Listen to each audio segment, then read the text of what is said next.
Très bien, donc on va démarrer cette conférence ensemble. Je vous remercie de votre présence. Donc, je rappelle le titre de la conférence. Donc, il s'agit d'échanger, enfin, de vous présenter une analyse croisée avec des intervenants que je vais présenter juste après, autour des dynamiques d'emploi dans les clubs sportifs, au service donc de l'accueil des nouveaux pratiquants dans cette période post-Jeux olympiques et paralympiques.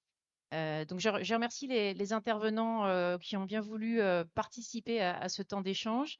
Je commence par me présenter. Donc moi je suis Céline Reculé, je travaille au ministère des Sports et je suis en charge des questions autour de l'emploi et des métiers dans le sport. Je suis accompagnée ici de Monsieur Vincent Saunier, maire délégué de la commune de Château-Gontier-sur-Mayenne et secrétaire général de l'ANDES, qui remplace Monsieur Frédéric Alliot, qui est adjoint au maire de Saint-Quentin et qui est touché par une extinction de voix violente. Voilà. Donc, je vous remercie tous les deux. Également autour de la table, Romain Vieville, directeur emploi formation du Cosmos, euh, organisation patronale dans le sport, et vice-président de l'Observatoire des métiers du sport de la branche professionnelle du sport, un spécialiste donc de ces sujets d'emploi. Également autour de la table, Thibaut Dagorne, qui est donc délégué général de Seven Masters, c'est exactement ça, qui est membre de la délégation CFDT de la Convention collective nationale du sport et président de la commission Sport Pro également. Et puis, en tour de table, pour terminer ce tour de table, Mickaël Varlouzet, qui est délégué territorial de la Fédération nationale profession sport et loisirs, qui a une expertise également sur les sujets du sport. Autour de cette, je vais rapidement vous donner la parole, messieurs, tour de table exclusivement masculin, pour pouvoir expliciter ce que vous, pour pouvoir nous éclairer alternativement, à la fois sur les besoins en emploi des clubs sportifs qui accueillent en cette rentrée post-job peut-être plus de monde que la rentrée dernière et les conséquences et les modalités d'organisation de ces accueils finalement de nouveaux pratiquants qui ont également peut-être de nouvelles attentes. Alors c'est très récent encore, hein, ça n'est pas encore illustré par des données chiffrées, mais j'ai quelques données que je suis allée chercher pour nous rendre compte un petit peu de la dynamique actuelle. Et puis, de pouvoir voir quelles sont aussi, de pouvoir comparer cette situation-là avec les dynamiques d'emploi qui ont été observées par la branche professionnelle du sport très récemment, qui va pouvoir nous expliquer quel est le tendanciel dans l'emploi dans le sport. Est-ce qu'on est dans un secteur, à votre avis, qui est un secteur dynamique sur l'emploi dans le sport? Est-ce qu'on a de plus en plus de salariés dans le sport? Ou est-ce qu'au contraire, on est plutôt en période de stagnation? Ou est-ce qu'à votre avis, on vit plutôt une décroissance du nombre de salariés dans le sport? Donc, je vous laisse un petit peu réfléchir à ça. Et puis, Romain et Thibaut présenteront ces éléments qui ont été étudiés très récemment. Et puis, l'intérêt est vraiment, je vous remercie de la présence de l'ANDES aujourd'hui sur le Salon des maires dans cette conférence, c'est de voir comment les villes et les intercommunalités se sont préparées à ces sujets d'accroissement de la pratique et à cet enjeu d'accroissement de la pratique aussi sportive en France, pour laquelle les Jeux olympiques et paralympiques constituent, on le souhaite, un héritage qui peut permettre et qui doit permettre d'augmenter la pratique sportive pour tous et toutes sous des formes extrêmement différentes. Je voudrais juste dire, avant de vous passer la parole, après quelques voilà, recherches qui ne sont du coup pas scientifiques, on a un certain nombre de fédérations qui ont un accroissement de licence et qui communiquent sur cet accroissement de licence en début d'année. Le volleyball, par exemple, communique sur un accroissement de licence de 13% en ce début d'année par rapport à l'année dernière. Le hand communique sur 5% d'augmentation de licence. Donc les sports co en général, je ne vais pas tous les illustrer, ont une forte augmentation de licence en ce début d'année 2024. Le tir à l'arc, fédération de moindre nombre de licenciés, a une augmentation de 15% de licenciés. Imaginez ce que ça provoque dans un club sportif quand on a en moyenne, en tout cas, 15% de licenciés en plus qui toquent à la porte et en tout cas qui ont été accueillis. Et la natation compte aujourd'hui entre 8 à 10% d'augmentation de licenciés. Chacune de ces structures, et peut-être vous pourrez nous le dire, Monsieur Saunier, est pratique dans des installations qui sont très souvent communales, intercommunales, qui sont encadrées par des bénévoles, des salariés ou des éducateurs territoriaux, eux-mêmes agents des collectivités locales. Alors voilà, je vais vous passer la parole en premier pour nous partager ce que vous avez pu observer sur votre territoire avec vos collègues élus au sein de l'Andes, si vous avez déjà pu observer des choses, et comment vous envisagez cette situation très proche de la période de clôture des Jeux olympiques et paralympiques. Merci. Je pense que c'est vrai, à l'occasion des Jeux olympiques et paralympiques, on a tous pu percevoir l'élan et la dynamique ils avaient généré et finalement l'importance et la place du sport dans notre société. Et évidemment, ça trouve très vite une traduction à l'occasion de la rentrée sportive que nous avons connue.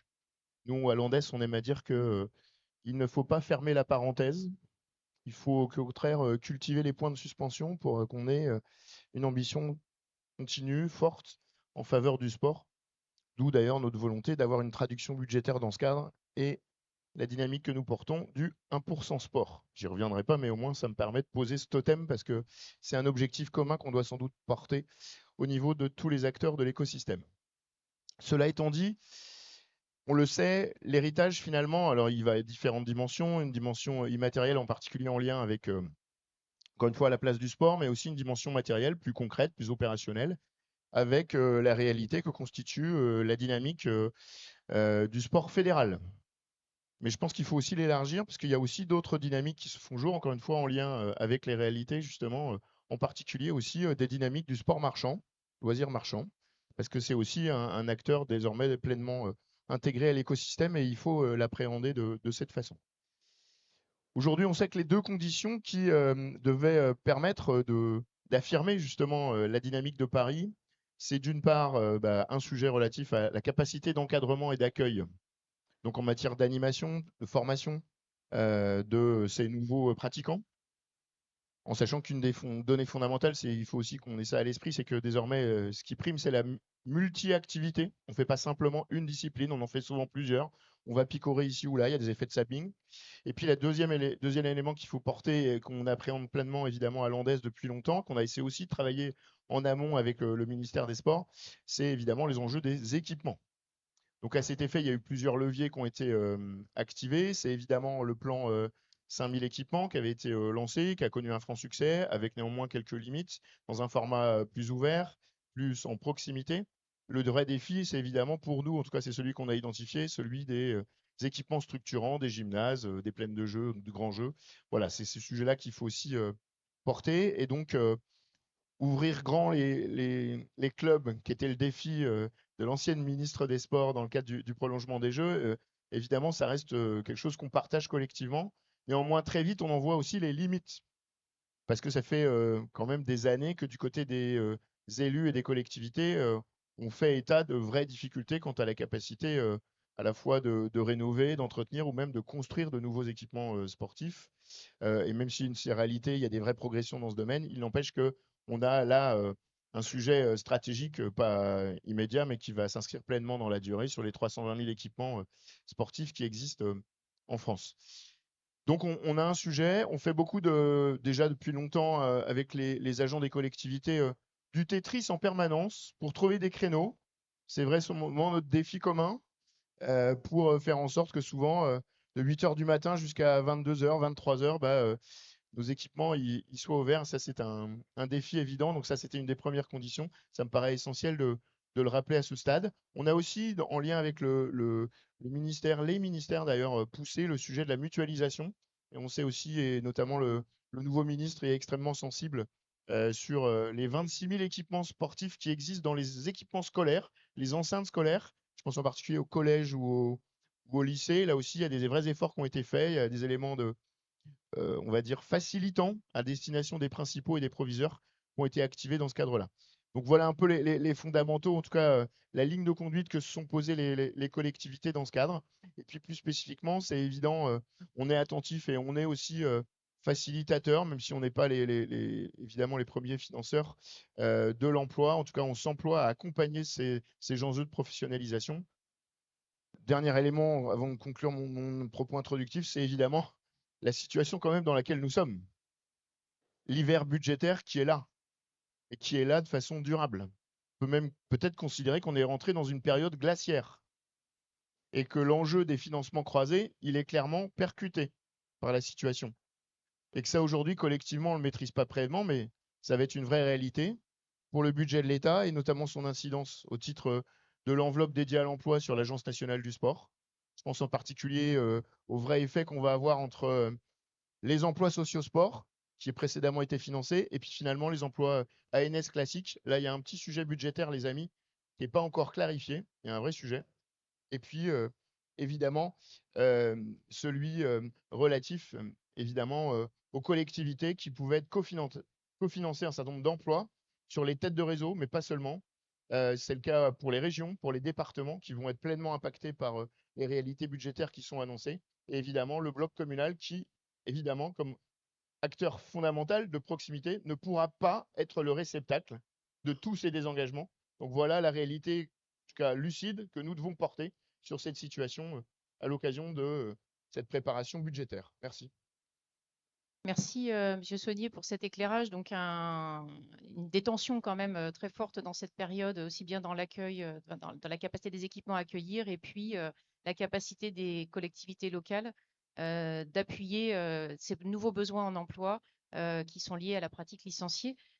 Sans plus faire attendre, on va rompre le suspense de la question d'introduction et vous pourrez suivre sur les écrans les éléments qui seront présentés par Thibaut, donc en introduction, sur l'emploi dans le sport. Donc, Thibaut, quelles sont finalement ces dynamiques de l'emploi dans le sport analysées depuis, enfin, récemment et sur la période qui nous précède? Merci. Je vais partager mon temps de parole, évidemment. Alors juste en quelques mots, j'ai la lourde tâche de vouloir vulgariser ce que c'est qu'est la branche du sport.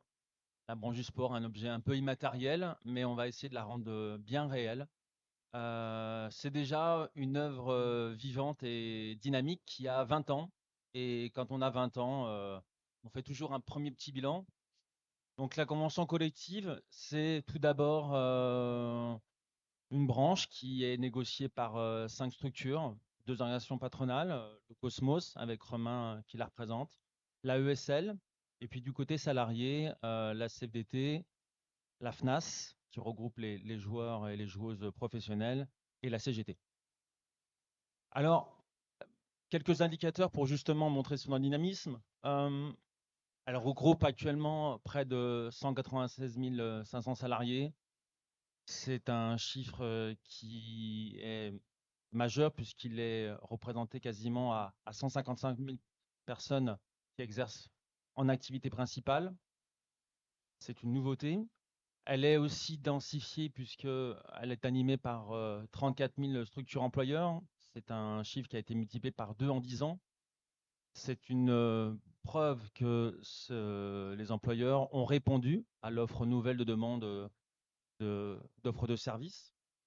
Et puis, pour globaliser, c'est à peu près 10 milliards le poids économique qui se répartit entre à peu près 3,2 milliards pour le sport pro et la différence pour les autres structures sportives. 2 éléments importants, puisqu'on parle d'emploi et de formation. Il faut savoir que la branche du sport engage près de 286 millions d'euros pour garantir le financement et la formation de ces professionnels, sachant qu'en 2023, 50% des salariés sont partis en formation.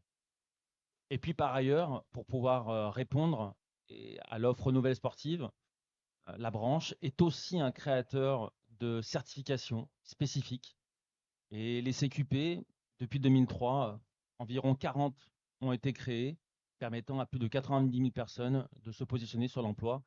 Et c'est aussi une réponse d'un outil qui permet à la branche d'être totalement en phase avec la demande d'offres sportives et la réponse d'employeurs. Oui, merci Thibaut.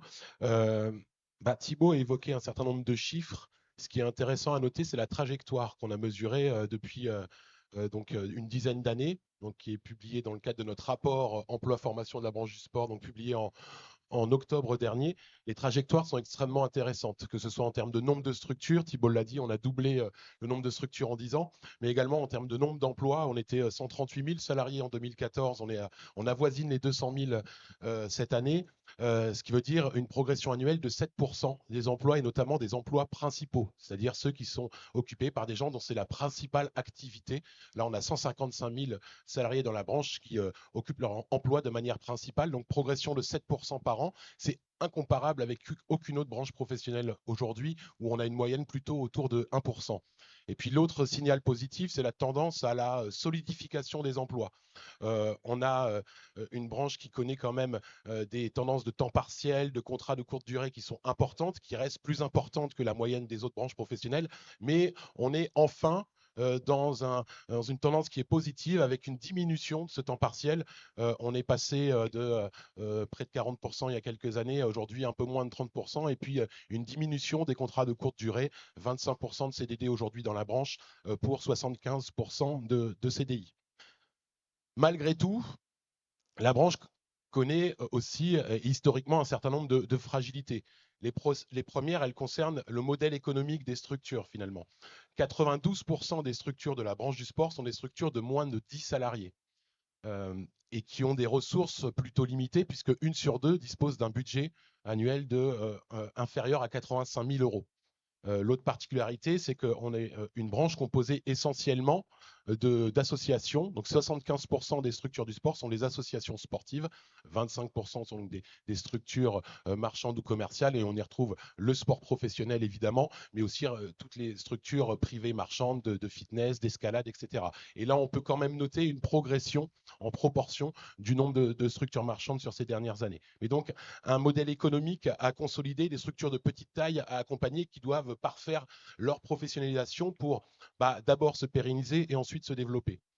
Si on parle d'emploi, je vous ai parlé de quelques fragilités autour d'emplois à temps partiel, d'emplois de courte durée. On a aussi un vrai enjeu aujourd'hui dans la branche du sport qui est celui de la fidélisation de nos salariés. Aujourd'hui, dans la branche du sport, quelqu'un qui s'y engage en contrat à durée indéterminée va avoir une durée de vie professionnelle dans le secteur d'environ 6 à 7 ans. La moyenne des autres branches professionnelles en France aujourd'hui tourne plutôt autour de 11 ans. Donc on a un vrai enjeu autour de ça. Et il faut savoir que 40% des départs de la branche le sont par des salariés de moins de 25 ans. Et donc, indubitablement, on a une part de seniors qui est beaucoup plus faible que dans d'autres secteurs. Ça peut s'expliquer parce que les emplois principalement occupés, pour 60% d'entre eux, c'est des emplois d'éducateurs sportifs, pris au sens générique. Ça revêt plein de métiers différents, d'entraîneurs de haut niveau, éducateurs, animateurs, etc. Mais donc, 60% des emplois portent sur ce métier d'éducateur sportif qui, évidemment, est un métier pénible physiquement à occuper pendant toute sa vie professionnelle, avec en plus des atypicités du temps de travail, le soir, le week-end. Donc c'est plutôt des emplois occupés par des jeunes et qui ensuite vont bifurquer vers d'autres secteurs d'activité. Donc nous, aujourd'hui, on a un vrai enjeu de mettre en place les conditions, et on y reviendra dans une deuxième partie après, mettre en place les conditions qui vont nous permettre de fidéliser nos salariés, de renforcer leur employabilité et de leur offrir des vraies perspectives de carrière dans la filière.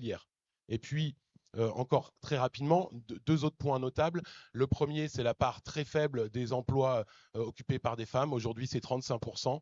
C'est un chiffre qui n'évolue pas depuis 10 ans. On est en train de mettre en place, évidemment, on réfléchit à la question. On a un guide, nous, au niveau du Cosmos, sur le sujet, guide pratique avec une consultation de nos adhérents, 12 000 adhérents aujourd'hui au Cosmos, qui ont fait part de leurs bonnes pratiques pour féminiser les activités et les emplois. Et donc, c'est les choses dont peuvent s'inspirer les autres structures. Et en termes de branche, et au niveau de la branche, on réfléchit évidemment ensemble à ce sujet prégnant.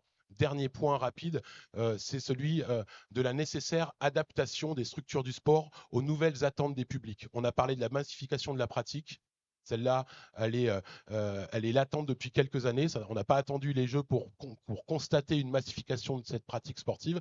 Ça a été encore renforcé, tu l'as dit Céline tout à l'heure, par les Jeux olympiques et paralympiques, mais c'est une tendance qui existe depuis une dizaine d'années. On a beaucoup plus de pratiquants, parfois hors club, une pratique autonome, individualisée, mais aussi ça se retrouve avec une augmentation des licenciés, des abonnés dans les clubs privés marchands de nos pratiquants, mais par ailleurs, et c'est là qu'il y a un vrai enjeu, des attentes nouvelles des publics pratiquants. Auparavant, il y a une quinzaine d'années, on était vraiment sur de la pratique surtout compétitive, alors même à des premiers niveaux de compétition.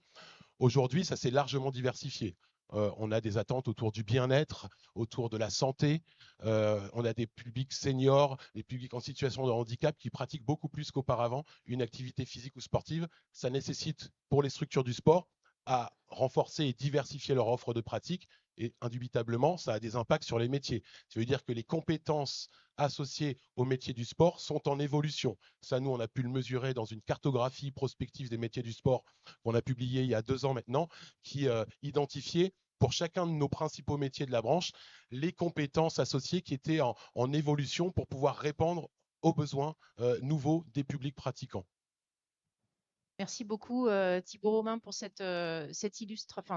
travaux. Et donc, on a la réponse en un tendanciel très, très dynamique sur le sport, exceptionnellement dynamique au sens propre des choses. Michael, pour la Fédération nationale profession sport et loisirs, c'est une fédération qui est très territorialisée, qui est présente sur le terrain et tu peux peut-être nous dire ce que vous avez observé toujours dans ces constats sur la demande en matière de structuration, d'accompagnement de l'emploi dans les associations sportives et si vous sentez, ou pas encore, une évolution de cette demande en cette rentrée post-JOP.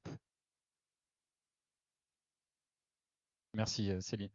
Alors, par rapport à cette question de l'impact des Jeux olympiques sur l'emploi au niveau des territoires et dans la filière du sport, nous, on a surtout mesuré un impact plutôt intéressant, pas dire fort, mais intéressant en amont des Jeux olympiques. En fait, ça a été un contexte. Il y a eu énormément d'événements qui ont été déployés sur l'ensemble des territoires et pour le coup, les équipes ont été mobilisées et à ce titre-là, nos éducateurs sportifs, nos animateurs. Donc, on a eu un vrai effet pendant 2 ans. Aujourd'hui, l'effet direct des Jeux olympiques au sortir des Jeux, on n'a pas encore quantifié. On ne ressent pas une demande exponentielle aujourd'hui de compétences pour l'encadrement. Ça ne veut pas dire qu'il n'y en a pas. Il y en a sur certaines disciplines, ça a été dit tout à l'heure. On m'a remonté quelques éléments sur le tennis de table. Évidemment, il y a une augmentation de licences. Pour autant, problème d'équipement pour l'accueil, de même que sur l'aquatique.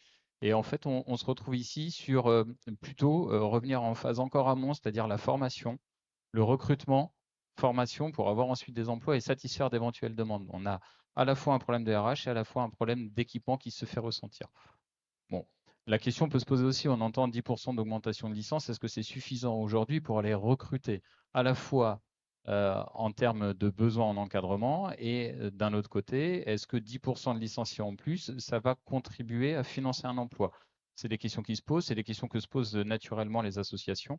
Et donc nous, à ce titre-là, on a ce rôle d'accompagnement autour des questions de mutualisation d'emploi, puisque profession sport loisirs, le cœur de métier, c'est bien de aujourd'hui faire en sorte de mutualiser des emplois, de trouver des solutions à temps partiel pour le besoin des associations sportives et pour le coup d'accompagner les professionnels vers la consolidation d'emplois pérennes qui puissent tendre vers des temps pleins, ce qui est exposé tout à l'heure à la fois Romain et Thibault sur le rapport de branche où effectivement on a des emplois qui deviennent aujourd'hui des emplois principaux. Et donc ça c'est plutôt intéressant. Donc voilà ce que je peux dire pour l'instant sur cette question de l'impact. Alors quand même, j'allais l'oublier, au-delà de l'effet immédiat dans le mouvement sportif, ce que l'on mesure aujourd'hui, et ça revient à ce que je disais en propos préliminaire, c'est l'impact des Jeux olympiques, mais avant même les Jeux, c'est-à-dire une société qui a intégré dans ses réflexions la présence du sport et de l'activité physique. Aujourd'hui, on a pour le coup des sollicitations bien plus fortes. Là encore, je mesure les propos, mais on a des sollicitations plus affirmées pour que l'on puisse être présent dans l'accompagnement de public avec les activités physiques, notamment dans la remobilisation vers le travail. Effectivement, alors vous connaissez un certain nombre d'entre vous les stades vers l'emploi, mais on a aujourd'hui des parcours qui intègrent l'activité physique et sportive comme étant un élément moteur vers la remobilisation, vers la formation, puis vers l'emploi dans des logiques d'insertion. Et à ce titre-là, aujourd'hui, on est davantage peut-être mobilisé parce que l'effet Jeux Olympiques aujourd'hui a conduit à intégrer ces réflexions et ce sport. Et ce qui nous amène aussi vers la réflexion de d'autres profils d'éducateurs sportifs par les éducateurs socio-sportifs aujourd'hui. Voilà, c'est davantage les sujets sur lesquels on se penche actuellement. Merci beaucoup pour ce regard qui est en mouvement encore. Alors, comme transition, hein, avant de se poser la question un peu en live, finalement, des pistes qui peuvent commencer à émerger, qui émergent déjà, que vous avez chacun à l'esprit. On a donc une progression de la demande, mais c'est pas nouveau, une progression des emplois, c'est pas nouveau, probablement des demandes qui sont de plus en plus diversifiées parce que forcément, ces personnes qui n'étaient pas licenciées encore l'année dernière arrivent pour d'autres raisons que celles qui étaient pratiquantes. Donc effectivement, c'est nécessairement un nouveau public et avec des tensions au niveau aussi des capacités matérielles de leur accueil que vous avez citées, qui doivent être modernisées, plus agiles, justement parce que ces publics ont des demandes qui sont diversifiées par public, mais par personne aussi, puisqu'elles sont variables par personne. Moi, j'aimerais bien vous demander, Monsieur Saunier, est-ce que vous avez, vous, au niveau des collectivités locales, aujourd'hui, des perspectives sur ou des idées, ou alors une trajectoire sur la manière d'accompagner, d'avoir une politique sportive qui accompagne finalement ces acteurs sportifs, associatifs ou entreprises, hein, comme vous l'avez dit tout à l'heure, dans cette capacité à augmenter davantage, d'accueillir davantage de pratiquants. Encore une fois, je ne vais pas être pessimiste, mais voilà, aujourd'hui, le contexte n'est pas des plus favorables. Il n'empêche que finalement, il faut faire de cette réalité, de cette menace aussi une opportunité. Et je pense que c'est collectivement comme ça qu'on doit pouvoir l'appréhender au niveau de tous les acteurs, en particulier le mouvement sportif qui, comme ça a été indiqué, constitue quand même le socle des employeurs. On a aussi une vraie mutation, c'est une réalité autour de l'auto-entreprise qui est aussi, ça a été relayé par l'étude de l'observatoire de BPCE qui montre cette réalité. Moi, je pense qu'encore une fois, au regard du contexte qui va être le nôtre, le sujet, c'est comment on va être en capacité finalement d'accueillir au mieux la massification continue des pratiquants. Parce que c'est une tendance lourde et qui va s'inscrire pleinement dans la durée sur la place du sport et la façon dont on consomme le sport en France. Alors du côté des collectivités, en fait, notre sujet, ça va plutôt être justement comment on regarde nos moyens limités, publics, mais c'est aussi une réalité pour l'État ou les autres collectivités, pas simplement le bloc communal. C'est finalement comment on peut accompagner au mieux les enjeux de diversification des ressources.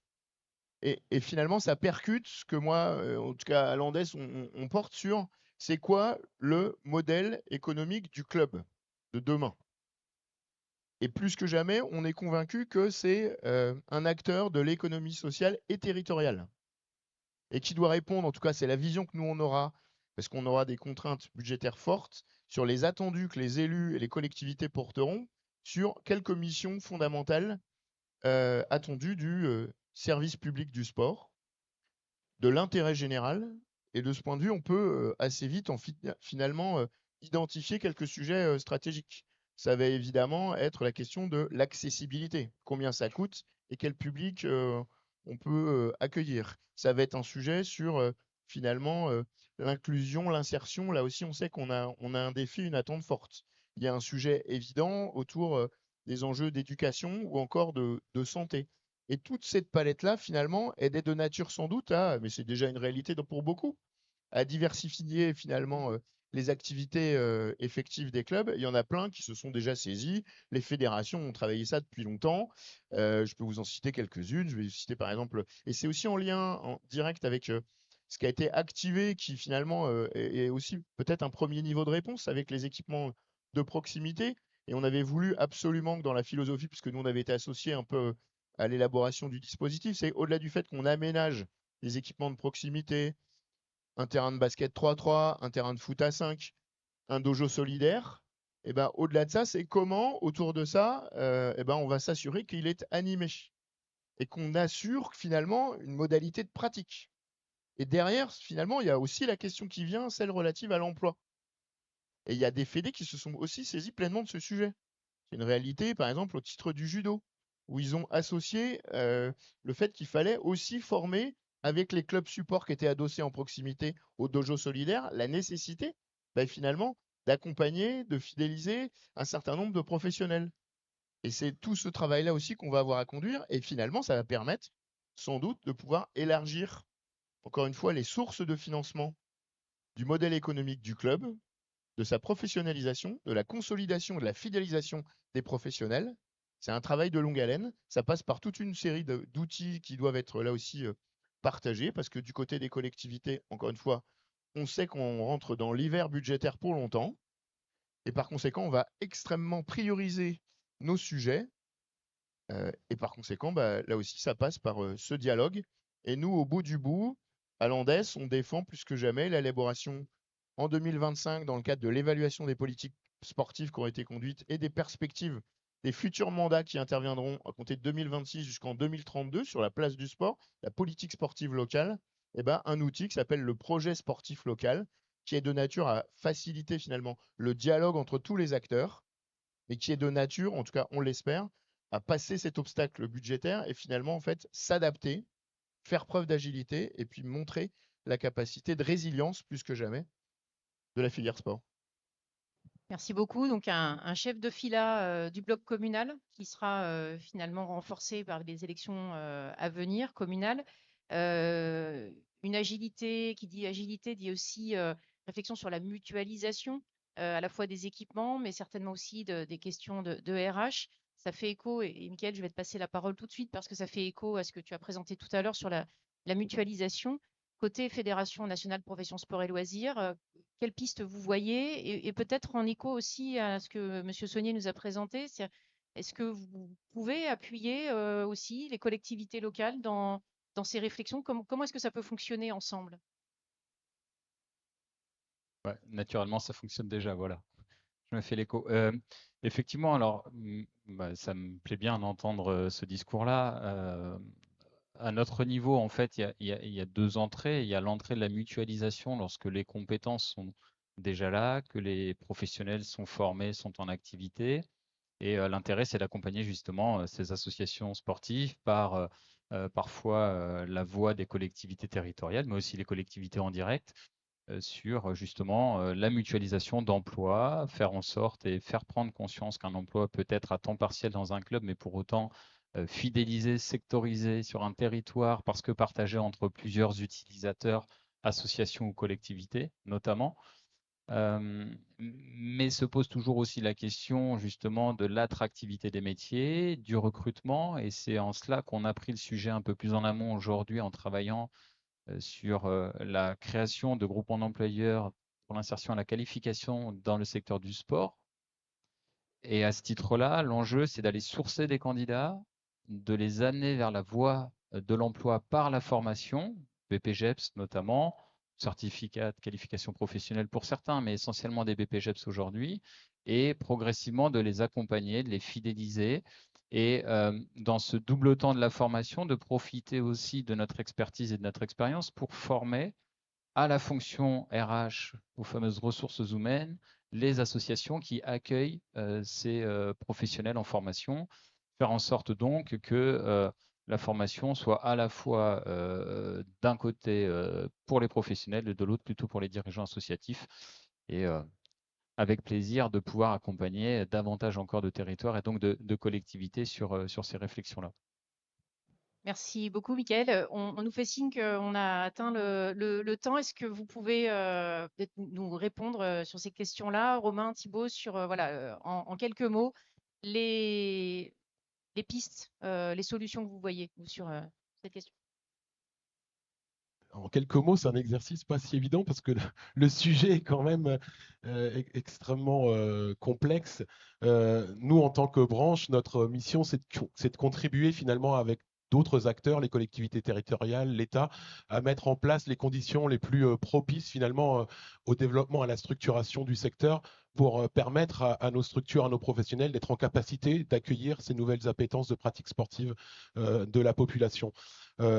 On fait, nous, de la compétence un peu la pierre angulaire de ce sujet, de ce développement. Et pour ça, pour travailler sur la compétence, on a mis en place au niveau de la branche des politiques et de certification et de formation extrêmement volontaristes et ambitieuses.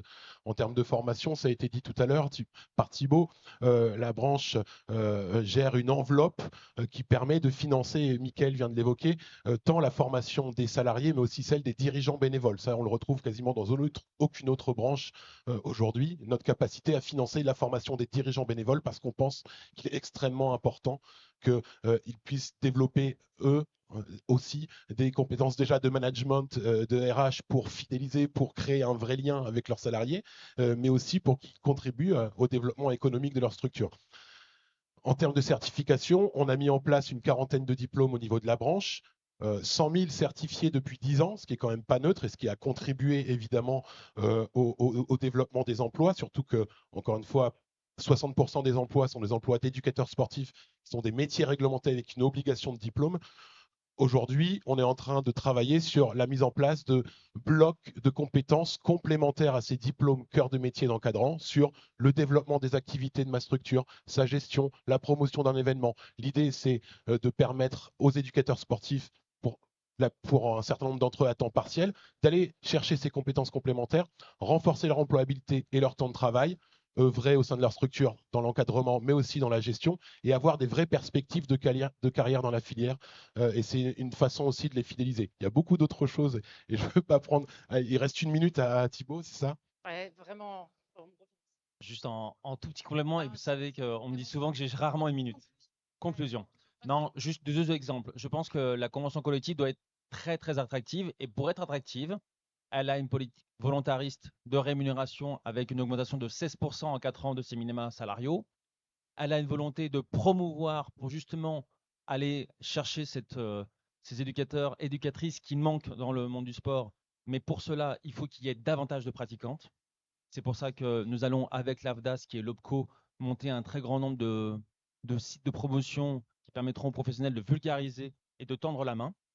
Et puis, nous souhaitons aussi également mettre en place une étude pour mieux valoriser les parcours professionnels, puisque ce qui permet aussi à des jeunes de sortir, c'est qu'il faut pouvoir assurer et leur donner un parcours professionnel lisible. Et c'est pour ça qu'à la fois sur les minima, sur les compétences, l'enjeu, c'est d'avoir une grille de classification qui parle à tout le monde et qui permette justement à ce que chaque employeur, chaque salarié voit à peu près son avenir professionnel régulier. Merci beaucoup à tous pour vos interventions. Désolée pour le dépassement du temps.